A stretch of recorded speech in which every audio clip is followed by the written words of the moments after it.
예, 오늘 한판 인터뷰 시간 국민의힘 대선 주자 중 한 분을 모셨습니다.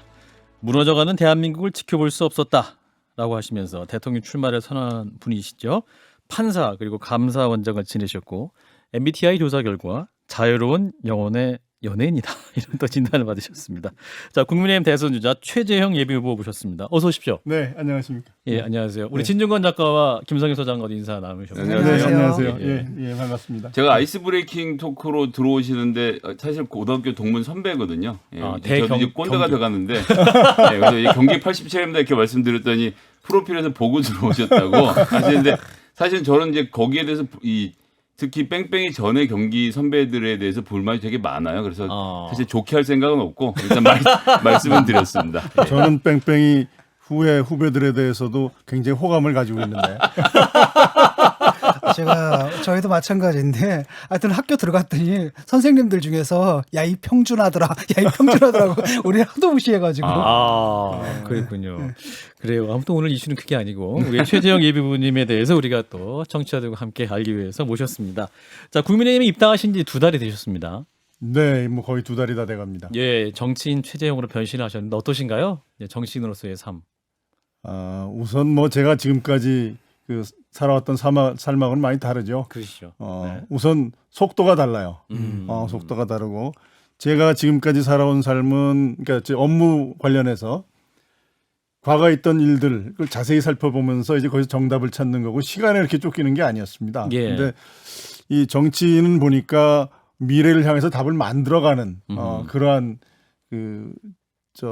영역이더라고요. 예. 그래서 그런 변환이 좀 그런 변화를 하는데 좀 힘이 들었다 이렇게 말씀드릴 수 있고요.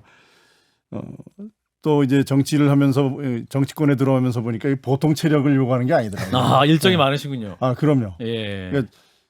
그러니까 기존에 정치하셨던 이 정치권의 선배님들 보면은 뭐 짧게는 막 5년, 10년, 20년 이렇게 하신 분들의 그 경험을 제가 불과 몇 달 만에 압축해서 경험을 하려고 그러니까 굉장히 로드가 많이 걸리죠. 어떻습니까? 들어와서 보시니까 정치인들 사무실에 앉아서 농땡이 피운다 그런 이제 사회 선입견이 많은데 직접 좀 겪어보시니까 정치인들 일상이 그렇게 녹록하던가요?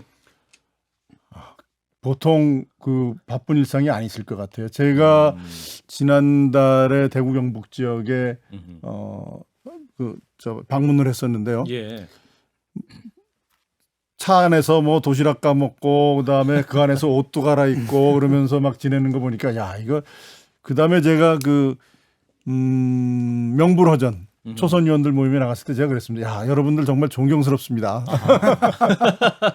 이 최재형 후보님이 제가 그 정치권에 들어오면서 굉장히 연세가 있으신 분인데 영민하다는 표현이 어울리지 않긴 하지만 굉장히 영민하게 움직이신다고 여러 지점에서 생각을 했는데 제가 하나 봤던 포인트는 초반에 사진을 찍어서 올렸는데 머리는 아마 바버샵에 가서 깎으신 것처럼 깎고 이렇게 손을 깍지 끼면서 찍었던 흑백 사진이 있어요. 굉장히 힘있게 있는 모습을 보여줬는데 오늘도 이제 복장을 좀 보시면 저 스트라이프 남방에다가 저 넥타이도 되게 강렬하게 맸는데 이제 본인이 직접 매신 게 아니라 누군가가 이렇게 홈까지 잡아서 잘 매줬거든요. 그래서 이제 그러니까 저런 코디를 제가 이 말씀 왜 드리냐면 저런 그 정치에 처음 들어오시는 분들이 그냥 내가 입고 싶은 대로 입을까 이렇게 하시는데 이런 주장에 대해서 흡수를 하면서 자기 것으로 만들어가는 과정. 그리고 왼손에 이제 결혼 반지까지 이게 완벽한 외모를 일단 갖추고 들어오는 점이 저는 굉장히 마음에 들었습니다. 역시 경기고 동창. 안 고르신 거죠? 솔직히 직접 그렇죠. 골라서 입으신 거 아니죠? 시키는 대로 입으셨죠? 그렇죠. 네. 넥타이도 매고 나면은 왜 그거 맸냐 왜 저거 맸냐 말들이 많아요. 제가 하고 싶은 대로 할 수 있는 게 별로 없더라고요. 네. 3205님이 아주 편한 질문. 원두커피 핸드드립 정말 좋아하십니까? 라고.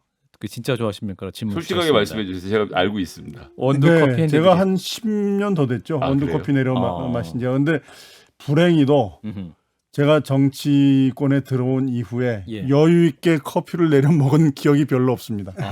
그러시군요. 사실은 제가 아침에 일어나면은 제 아내와 같이 식사하고 커피를 내려주고 그리고 출근을 하는 게 저희 일상이었는데 뭐 그런 일상이 없어졌죠. 그렇군요. 감사원장 하실 때 뭐 저도 상당히 이제 응원도 하고 그랬는데 사실은 그 출마를 하실 때 그 문제 때문에 이제 출마를 하신 것으로 아는데 사실 그 당시에 차라리 딱 옷을 벗고 나와가지고 나 정치하겠다 이렇게 선언하셨으면 모르지만 그게 좀 그 국면이 지난 다음에 한참 지난 다음에 뒤늦게 나오셨단 말이죠. 그 결심을 어떻게 왜 이렇게 늦게 하신 겁니까? 지금 이제 진 교수님 말씀하신 것처럼 제가 뭐 감사원장은 2018년에 됐죠. 2018년 1월 초에 됐는데 예. 그 이후에 뭐 그렇게 일반에게 많이 이제 강한 인상을 주진 않았었고요. 지금 말씀하신 것처럼 월성 1호기 그 조기 폐쇄 관련한 감사 그리고 또 뭐 이제는 뭐 이름을 다 아시니까 김호수 지금 검찰총장을 감사위원으로 이제 임명하려고 할 때 제가 제청을 하지 않았던 그 일을 통해서 국회에 나가서 정말 혼났죠. 그 원전 같은 경우에는 감사 결과 아직 나오지도 않았는데 여당 의원들한테 불려가지고서 정말 혼나고. 근데 거기서 이제 많은 분들이 저에 대한 인상을 어떤 인상을 가지게 됐는데 그때만 해도 사실은 제가 정말 나라를 사랑하기 위해서 제가 해야 될 일은 감사원장으로서 어떤 외압에도 흔들리지 않고 이 감사원장의 업무를 끝까지 다 하는 게 내가 할 일이다. 저는 그렇게 생각을 했었습니다. 그때는. 예. 그러나 물론 이제 그 전후에 여러 가지 일들이 다 있었지만은 제가 이 나라 돌아가는 걸 보면서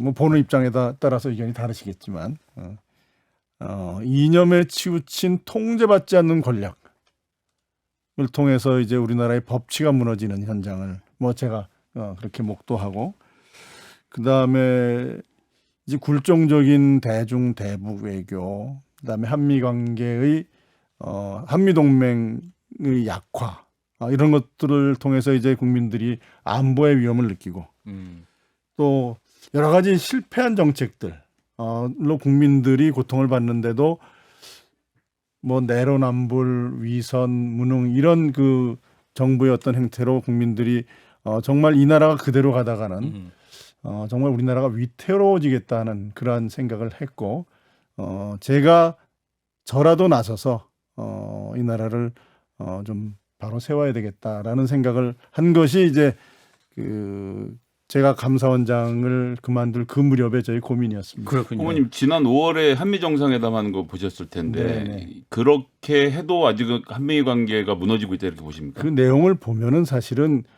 미국에서 요구하는 것들 우리가 이제 들어주면서 또 미국에 우리가 요구하는 걸 받아낸 건 있지만은 근본적으로 한미 관계가 정상화됐다고 보는 것은 저는 좀 달리 보고 있습니다. 한미 관계가 정상화가 아직 안 됐다. 완전히 좀 신뢰 관계가 종전처럼 많이 회복된 것이냐에 대해서는 좀 의문이 있고요. 그 일례로 이제 한미 연합훈련 이런 걸 정상적으로 좀 복귀를 해야지 되는데 그것에 대해서는 김여정 발언 나오면 또 거기에 대해서 또 즉시 우리 정부가 뭐 그에 따르는 듯한 반응을 보이고 이러는 것들은 미국이 과연 우리를 진정한 우방으로 종전처럼 그렇게 신뢰할 수 있는 것인가에 대해서 뭐 보시기에 따라서 다르겠지만 예, 저는 그래서 뭐 이제 그렇게 후보님이 생각합니다. 이제 말씀하시는 거에 대해서 네. 어떤 반문재인 현 정부에 대한 비판의 내용에 대해서 다들 이제 공감하시는 분들 많이 있으신 분들은 네. 지지를 많이 하시죠. 근데 그 이후에 정치인 되신 이후에 반문재인 구호 외에는 이제 국민들에게 다가오는 정책이나 어떤 비전 제시가 없다 이런 비판 많이 있습니다. 어떻게 답하시겠습니까?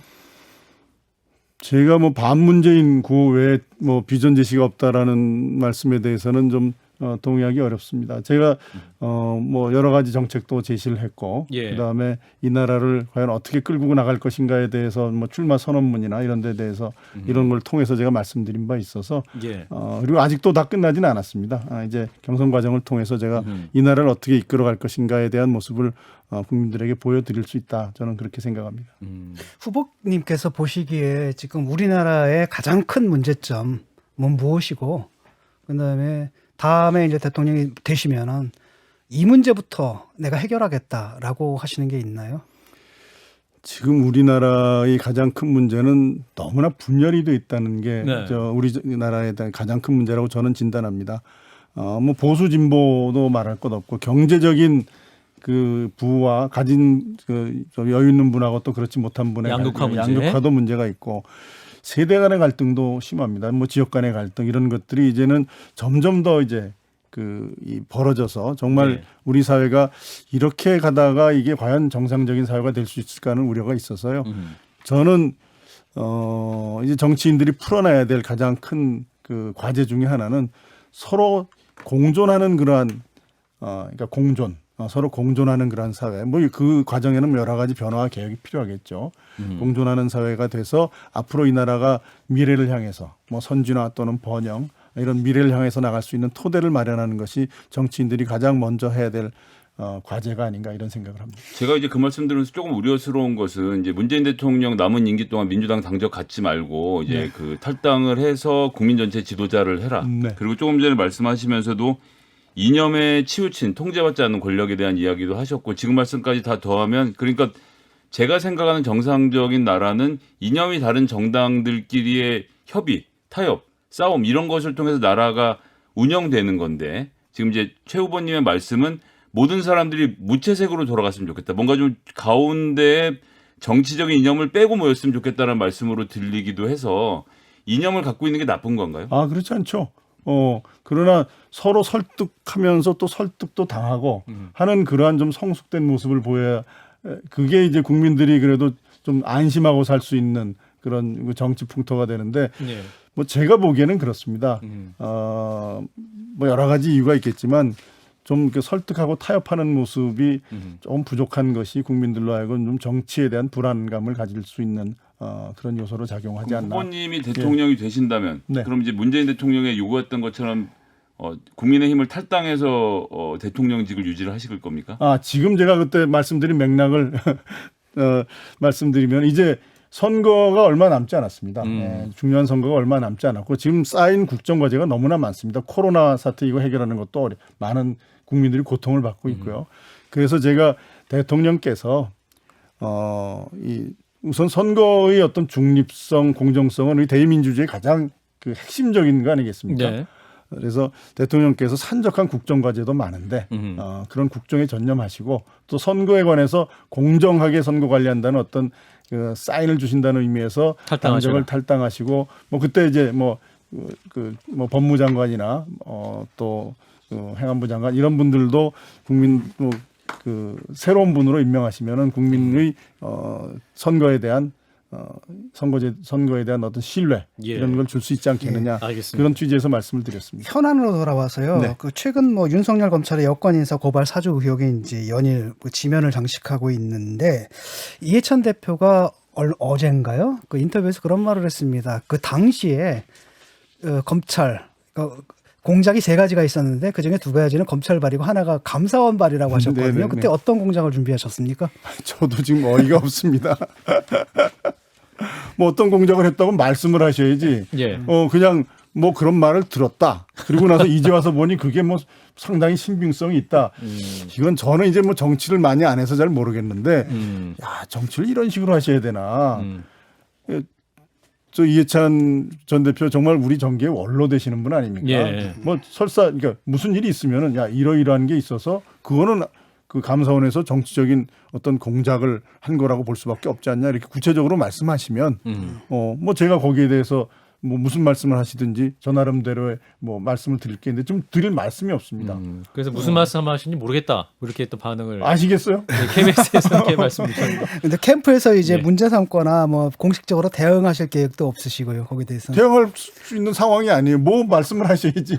저는 예. 이제 모르겠어요. 또 뭐 앞으로 또 어떤 말씀하실지 모르지만 이렇게 뭔가 있는 것처럼 하면서 본인은 법적인 책임도 질 수 있는 수위가 아닌 말씀을 하면서 그 감사원장으로 제가 재직할 때 뭔가 문제가 있었다라고 얘기하는 거 이거는 전 뭐 정치를 새로 시작한 사람으로서는 이해가 가지 않는 그러한 정치인의 화법이 아닌가 그렇게 생각합니다. 어쨌든 이제 감사원은 공작을 하나를 준비했고 검찰에서는 2개를 준비했다라고 하는데 예. 뭐 말씀해 주시면 좋겠습니다. 최근 그 검찰의 권력의 사유화다 또는 뭐 네. 그 저쪽에서는 또 국민의힘 쪽에서는 이거 뭐 정치 공작이다 이렇게 네. 나오고 있거든요. 이번에 그 윤석열 그 고발 사주 의혹에 대해서는 어떻게 생각하십니까?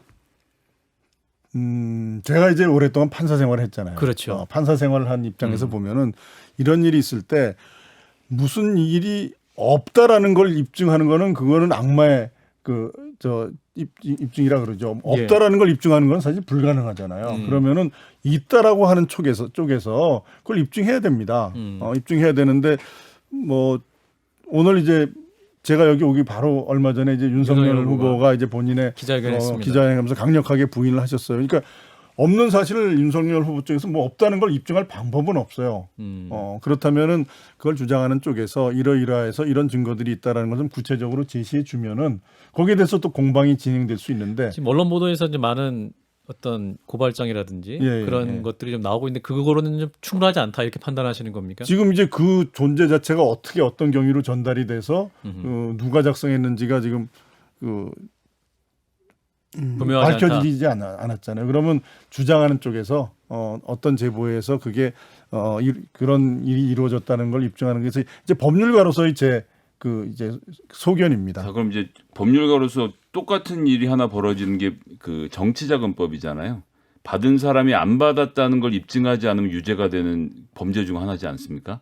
정치자금법에 대해서는 좀 어떻게 생각하시는지 지금 이 말씀을 들으니까 같은 맥락에서 보면 정치인들도 줬다는 사람이 줬다고 말만 하면 받았다는 사람은 안 받았다는 걸 입증하는 게 정말 이게 거의 불가능에 가깝고 재판에서 많이 보셨을 말만 가지고 거거든요. 되겠습니까? 뭐 여러 가지 정황이 있겠죠.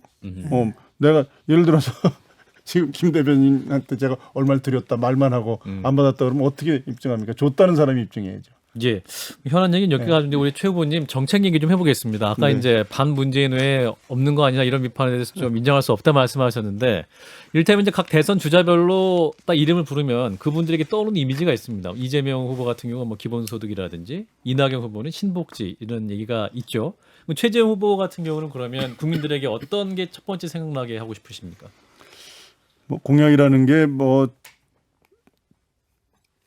어떤 한 공약만 가지고서 전체적인 저의 그 구상을 말씀드리기는 어렵고요. 제가 예. 순서대로 말씀드리면은 뭐 규제 개혁도 말씀드렸고, 그다음에 노동 개혁도 말씀드렸고, 그다음에 부동산 시장에 대한 대책도 말씀드리고, 예. 그다음에 뭐 안보에 관한 공약도 말씀드렸습니다. 이런 것들을 전부 다 종합해서 저희 정책이라고 볼 수 있겠습니다. 근데 얼마 전에 이제 국민의 삶을 국민이 책임져야지 정부가 모두 다 책임질 수는 없다라는 발언이 이제 좀 무리를 일으켰는데 작은 정부를 강조하신 네. 말씀.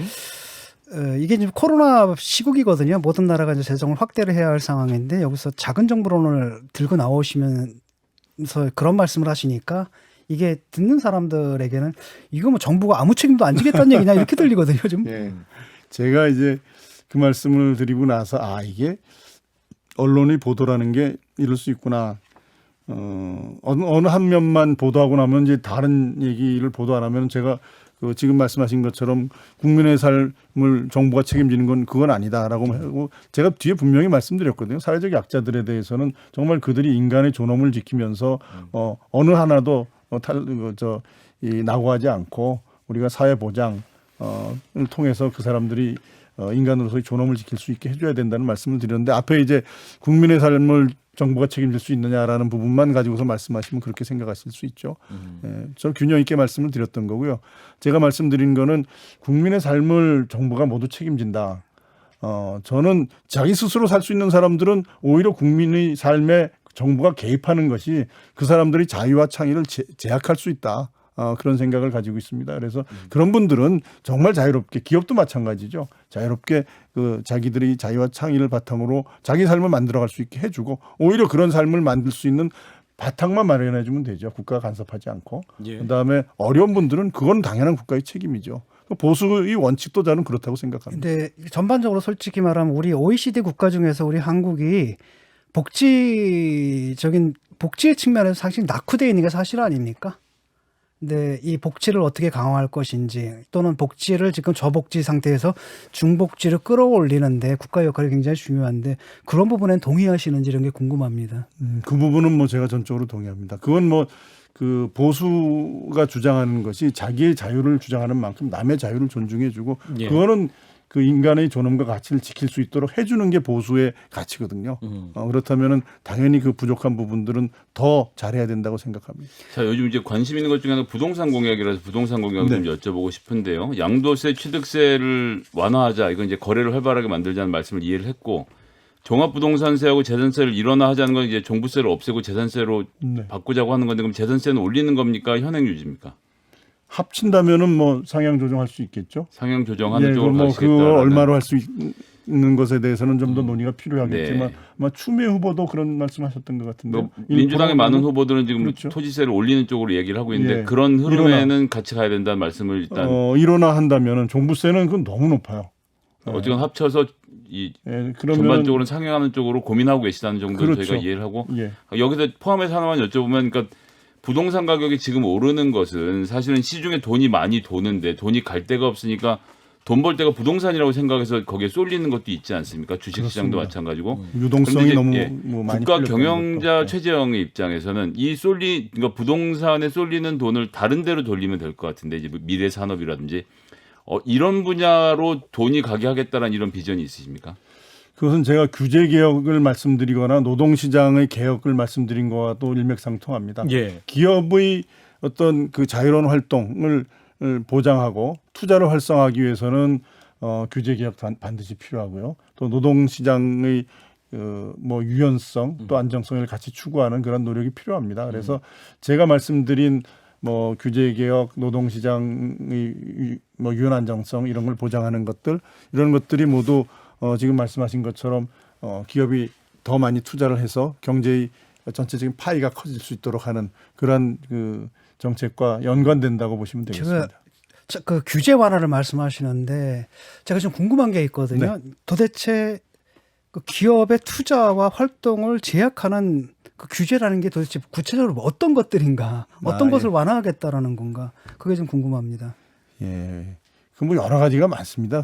여러 가지 많고요. 뭐 화학물질 관리법에 여러 가지 그 규제하는 그 화학물질의 양 얼마 이상은 규제한다 이런 것도 있고 대부분 이제 입법 사항과 관련된 게 많아서 과연 그것을 그대로 대통령이 뭐 국회의 그 도움 없이 할 수 있는가에 대해서는 좀 고민해야 될 부분이 있지만 또 최저임금이나 이런 것들도 사실은 어떻게 보면 기업에 대한 큰 덩어리 규제죠.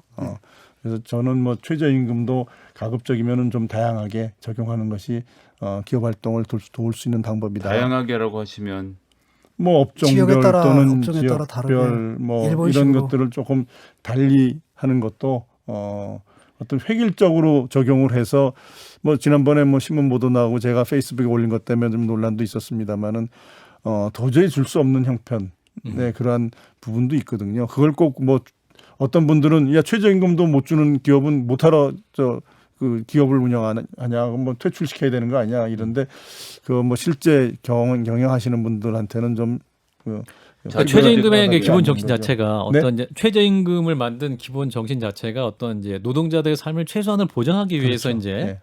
어느 지역이든 어떤 일을 하든 이 정도 임금은 줘야 한다는 그런 기준 아니겠습니까? 네. 이제 그런 근데 기준을 이제 어떤 지역별 혹은 뭐 업종별로 너무 좀 다양하게 적용할 경우에 그 정신 자체가 좀 너무 무산되는 것이 아니냐, 무색되는 것이 아니냐. 플러스에서 제가 하나 저도 이제 욕했던 사람 중에 하나인데 예. 플러스에서 하나 여쭤보면 그러니까 지금 말씀하신 최저임금의 취지에 저도 동의하면서 그래서 전국적인 기준으로 놓고 봤을 때 최저임금이거든요.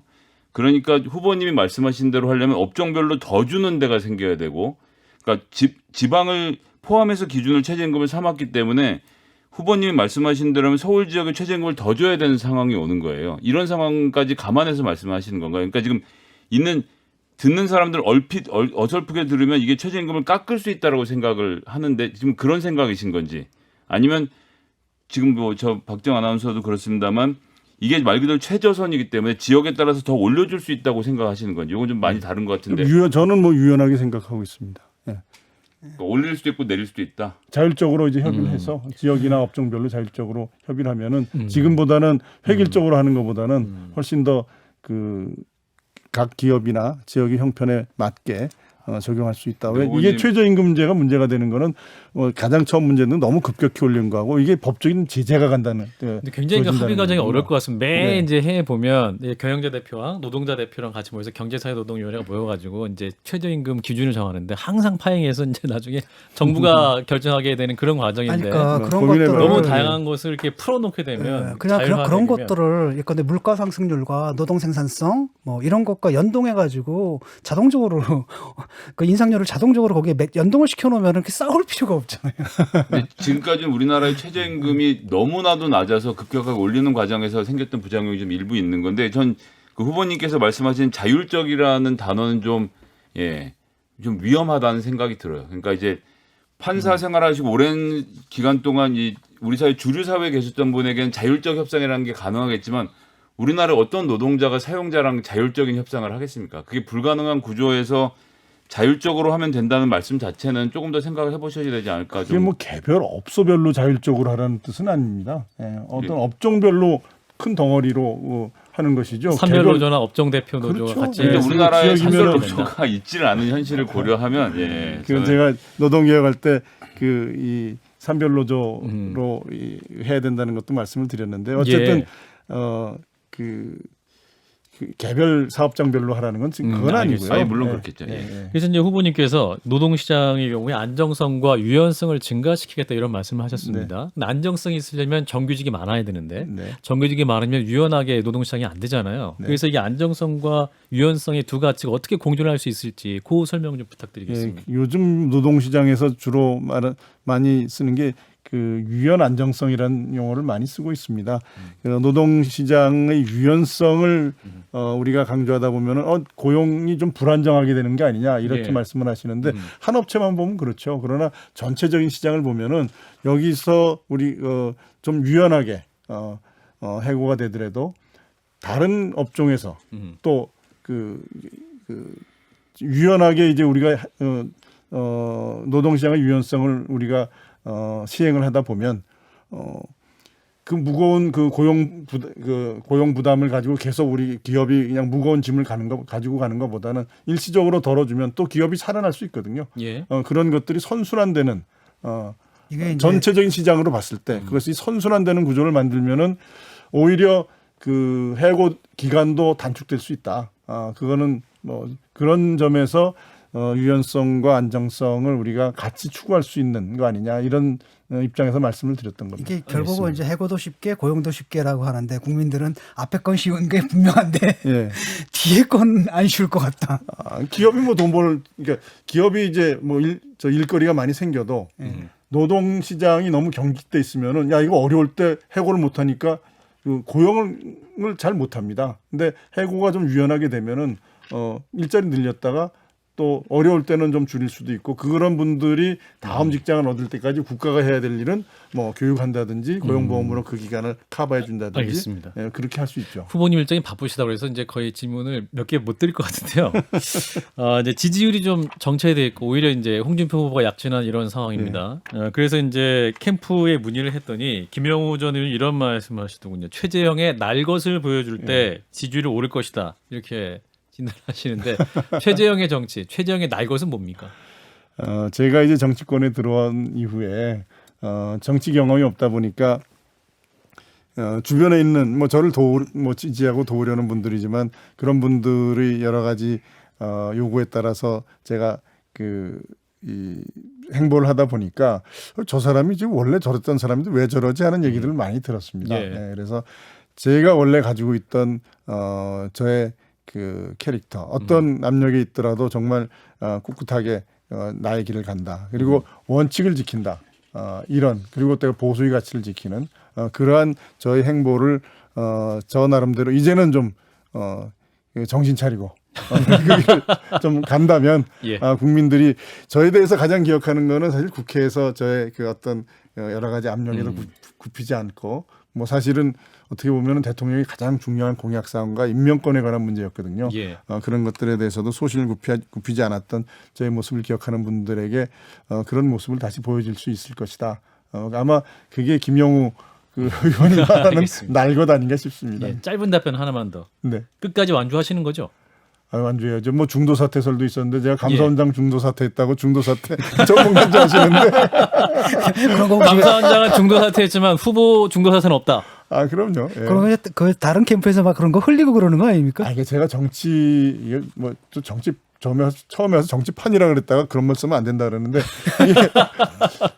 알겠습니다. 참 여러 가지 생각지 못했던 상황들이 많이 생기더라고요. 그런데 다 그런 세상이라고 그래서 제가 이제는 좀 많이 익숙해졌습니다. 자, 부족한 알겠습니다. 부분은 내일 국민 시그널 면접에서 면접 때 진중권 작가의 면접장에서 더 심도 있는 질문 소화하도록 하겠습니다. 예, 뭐 내일 뭐 날카로운 질문 많이 해주십시오. 알겠습니다. 자, 국민의힘 대선 주자 최재형 예비 후보였습니다. 오늘 말씀 고맙습니다. 네, 감사합니다. 예.